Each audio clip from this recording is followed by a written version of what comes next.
à tous.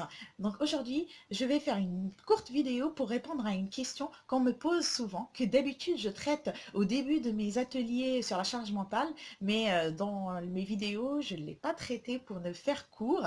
C'était une erreur, parce qu'effectivement cette question elle est très pertinente et donc il s'agit, donc ce qu'on me dit c'est, j'ai des périodes où je suis productive, d'autres moins, comment garder le cap? Effectivement, elle est très intéressante cette question et je vais y répondre. Mais avant, je veux juste préciser un petit point. Vous savez très bien que la vie, elle est cyclique.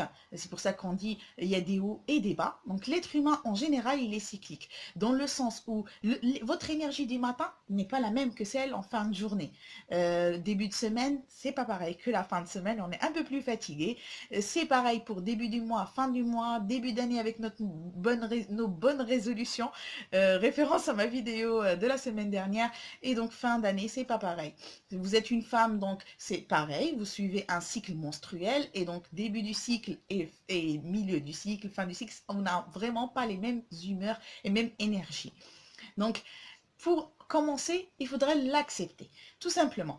Accepter qu'on est cyclique, qu'on a des périodes où on n'a pas d'énergie. Il faut donc accepter et lâcher prise.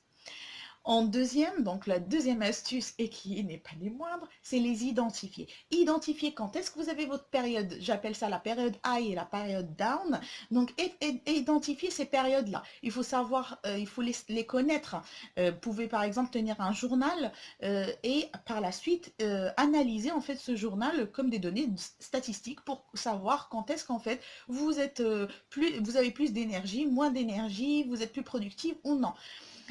Et je vais finir par la troisième et dernière astuce qui, donc, du coup, va vous permettre de garder le cap.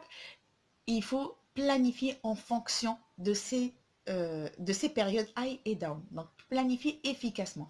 Sachez que pendant les périodes high, on doit programmer en fait tout ce qui demande de l'énergie, du dynamisme. Ça doit bouger. Et pendant les périodes down, je vous conseillerais plus de privilégier tout ce qui est artistique, intellectuel. Si vous avez des formations à faire, c'est à ce moment-là. Même pour la planification en elle-même, vous pouvez la laisser pour cette période-là. Parce que elle s'y prête, elle se prête à ça.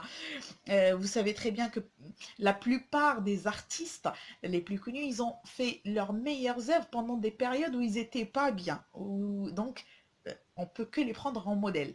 Voilà. Donc, pour résumer, il n'y a que trois étapes. Il faut accepter, donc lâcher prise et accepter les périodes high et down, les identifier et à la fin planifier en fonction de ces périodes. Voilà, ça sera tout pour moi pour aujourd'hui. J'avais dit que c'était une courte vidéo, mais elle est très importante pour accepter en fait la vie, commencer, et qu'on ne peut pas être productif tout le temps. Voilà. Bon, il me reste plus qu'à vous souhaiter bonne organisation à tous et vous dire à très bientôt.